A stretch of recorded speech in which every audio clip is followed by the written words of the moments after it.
Ooh, that looks tasty. This is usually the part of my videos where I'll have some sort of voiceover, which is sometimes funny, usually just kind of dumb. But considering this game here is the second game in the Pillars of Creation series, which is this one in particular being based off of the creation of the stars story of the San African tribes, I did not want to risk cheapening that, so I guess enjoy the preview. Welcome folks, today the Hungry Gamer is back with another Kickstarter preview, and today we are talking about The Girl Who Made the Stars, published by Final Frontier Games, designed by John Schulters with art by Lamaro Smith, and I do apologize if I mispronounced any of those names. Now before I get started, please make sure you turn on your Klingon subtitles, because if I make any errors in the rules overview, that is where you'll find the corrections. Additionally, I do need to point out here that I actually just got this game literally on Monday. It is now Tuesday night, and this Kickstarter is launching on Wednesday.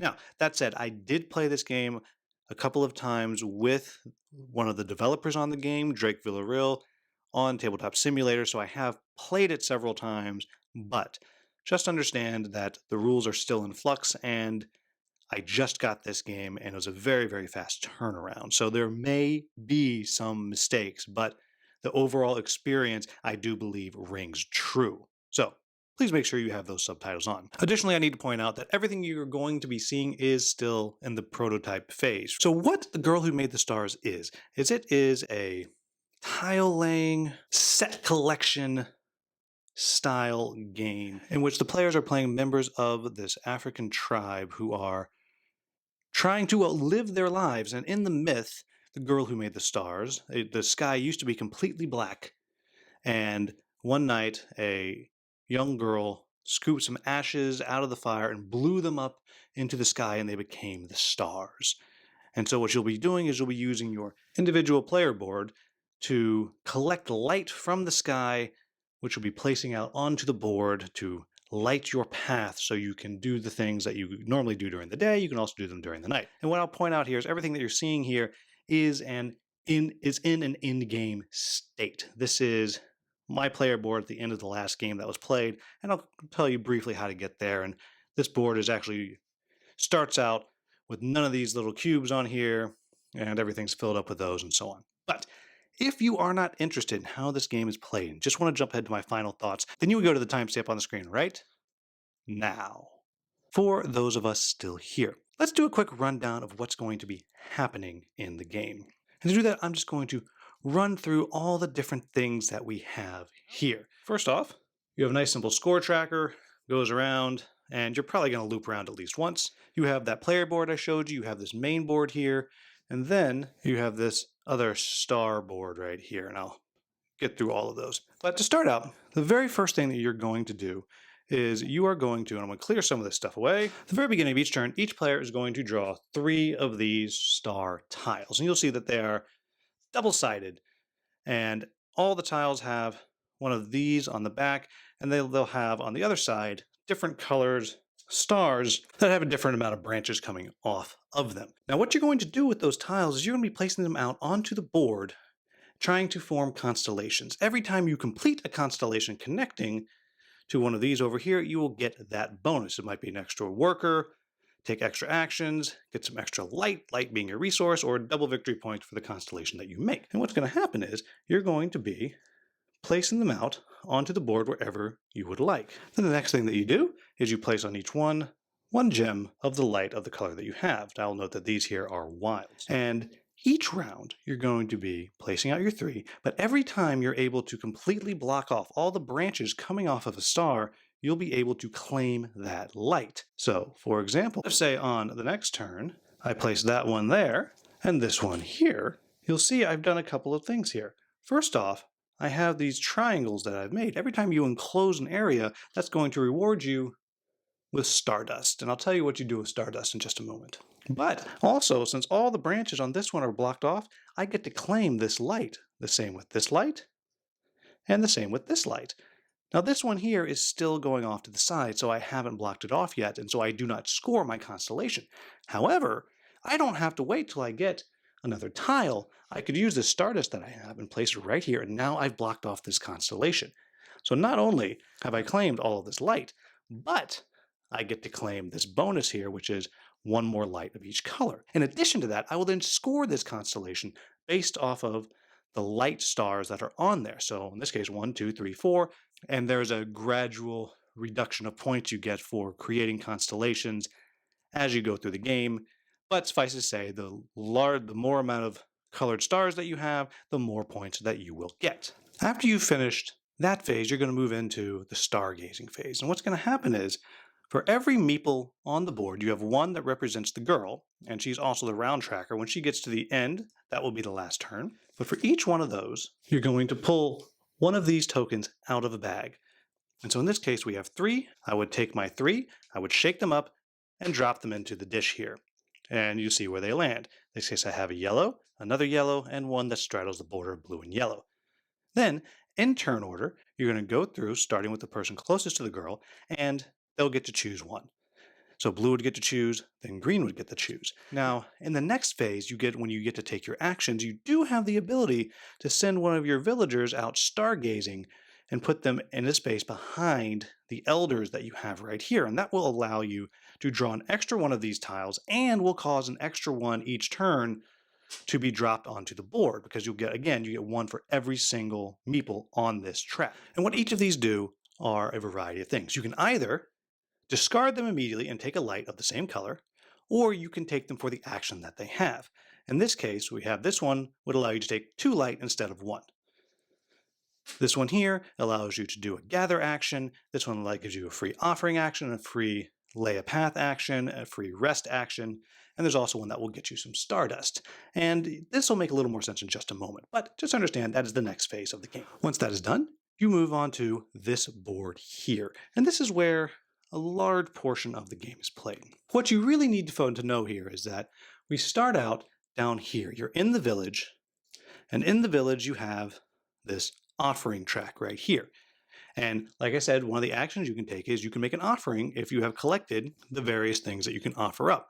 They might be antelopes, they might be fish, they might be rabbits, or this fruit right here. And you'll see the points that you can get for those. In order to get all of those things, you have to go out into the land and get them. However, as we discussed at the beginning, it is dark at night. And so this is where the stars that you're gathering come into play. Each turn, you're going to get 2 actions. In addition to that, you'll get any of the free actions you took off the stargazing board. But you're going to be laying out the light that you have collected on this board to unlock these different places where you can collect all the various resources. So from here, I could go 1, 2, 3, and these white ones are wild, so any color. 1, 2, then I have to play a red. 3, and I have laid a path of 3. Every path that you lay, just like every constellation that you complete, will earn you progressively less points as the game goes on, and the longer the path, the more points you're going to get. Then you can take a gather action, and that means you're going to pay whatever the cost is right here. In this case, it is a wild and a yellow, and then you'll wind up placing one of your meeples on the space. The first person to go there has to pay more, but they get a bonus, and they get to collect one of these. When they're gone, they are gone. And as you see, you have all these paths going out there, and you'll be getting further and further away, laying longer and longer paths, and the paths are going to stay there. Once the stars have gone in the sky, they are there. The only thing that I have to tell you is, when you continue a path, you have to continue with the same color light. So from here, if I wanted to go from here to here, I would have to start with a yellow. I could place anything I wanted in the middle, and I would have to end with a red. And hopefully you get the idea. That's it. That's how this game is played. So, what do I like about this game? First of all, I think it's beautiful. I cannot wait to see it with all of the actual components. I think it's just going to be stunning. I love the artwork. I just love the artwork. I love the way it looks. Like with Solani, I love the story behind it. And also like with Solani, Final Frontier has committed to hiring a cultural consultant on this. So I'm very, very excited to see what it is that is added to the rules and to some of the components that teach us more about this culture, because I'm definitely fascinated, and I am a very strong proponent of, if you're going to make a game about another culture, then you need to make sure that it's done right. And I'm very excited to know that Final Frontier has done that. And unfortunately, I haven't gotten to see a final rulebook, so I don't know what that's going to look like, but I'm very excited to find out what it is. I like the way this pairs with Solani in the sense that you're using a very similar star creation with the branches and connecting the branches, making sure things connect, and then making areas and boxing things off, and that gets you bonuses. And I think that's really, really cool. And I really, I liked that mechanic, even though it's a little bit different, but I liked it in Solani, and I like it here as well. But of course, that raises the question, why would I get both? Well, to me, it is this one here is just a bit more complex because you have this second game here. You have this worker placement mechanic, which just makes it a little more complicated. It makes it a little bit longer, but I like it. I particularly like this idea that you're going to be rewarded early on for making these paths of light. But of course, if you make these paths of light, the other players get to use them. And of course, as you go through the game, the paths are filled, and you don't get any points if you just do a one-spot path or a two-spot path. So you have that balance that you're playing with, and I think it's extremely clever, and it is extremely satisfying to enclose something on your player board here and get a whole bunch of light that you just didn't have that.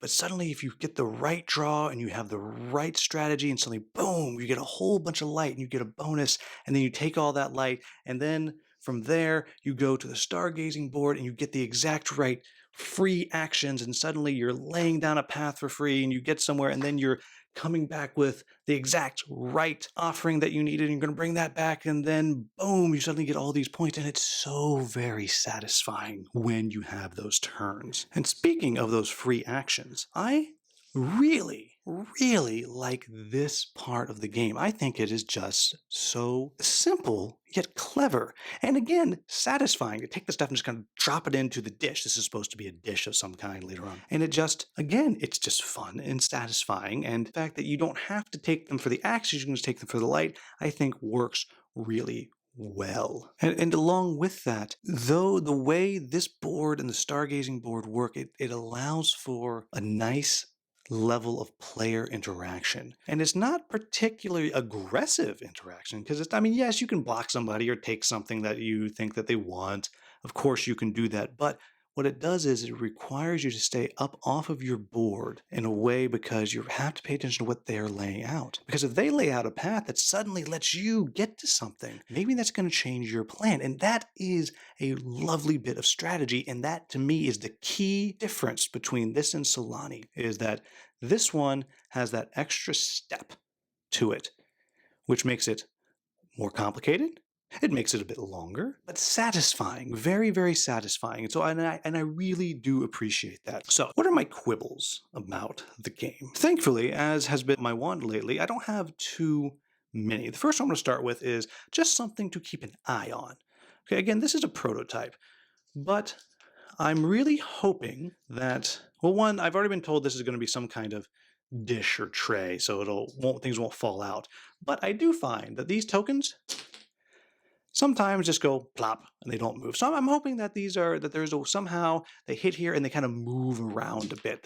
Maybe they're, I don't know, they're a little more three-dimensional or something. So that's something that I'm going to be keeping an eye on. So what are they going to do to make these things move around in there? And again, this is a prototype. I mean, this is a piece of cardstock. So clearly, we don't know what that is yet. The next thing is there are definitely real moments of frustration. And frustration is too strong of a word, but there's definitely moments of that where you draw your star tiles and you just can't do anything. They just don't work. And you can go a round or two and just not be getting any light other than whatever light that you're getting from over here. And that can feel a little bit frustrating. And the last game that I played with this, I played with my wife, and she was definitely there for about 2 rounds. She was getting frustrated because she couldn't get anything closed off. She wasn't getting the stuff that was particularly useful off of here, so she was just taking light. And I could see that she was getting a bit flustered. Now, it paid off because at the end, she suddenly had a huge round because she'd been gathering resources. And she actually wound up winning by 5 points when we were both positive that I was crushing her. But there is that moment that you can feel very frustrated. And the way the game is right now, the economy is pretty tight. And what I mean by that is you're going to have one of these offerings in each space per player, which means they run out. So you can definitely feel like you are starving for things if you're not getting the tiles that you want right away. And that means you're not getting the light that you need right away. That means you're not able to get out and get these things before that other jerk across the table, who is me, is taking them from you. And it can feel a bit, it can just feel a little bit frustrating. Now, you might also argue that's part of the fun, but just something to be aware of and just to pay attention to. But really, folks, that's it. I think that this is a delightful game. Get it? Delightful. Huh? Huh? See what I did there? Yeah? Ah, you don't know comedy. And I think when you pair this with Solani, it's a delightful little pairing because the core of both of those games, or both of these games, I should say, is this style board here. And I probably should have pulled out the other one, but is this style board here. And this mechanic here of building the stars on your board in both games is just fun. It just is. It is very satisfying. And I keep saying that word, but it's so satisfying when you accomplish what you're out to do. And so now I want to just take one moment to kind of talk about both of these games now that I've played them both.